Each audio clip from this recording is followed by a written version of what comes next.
Welcome back to Tecnoguia's video. In this video, I'm going to show you how you can delete the Epic Games account.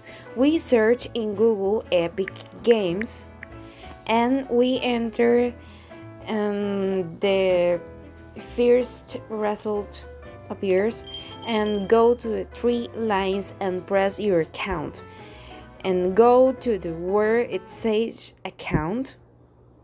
In account we can see so many options, but to slice here delete account and click request account delete in 14 days.